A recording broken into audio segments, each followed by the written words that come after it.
Hello everyone, in today's video I am going to show you how to fix Realme 15 Pro is not turning on. So let's start the video. First of all, plug in your charger. Sometimes your battery will fully low and your device will not turn on.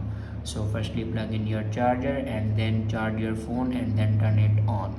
After that open your settings. In settings scroll down and click on system and update and then click on software update. Now here you can check your latest version will be updated or not. If it doesn't update to latest version, then update it to latest version.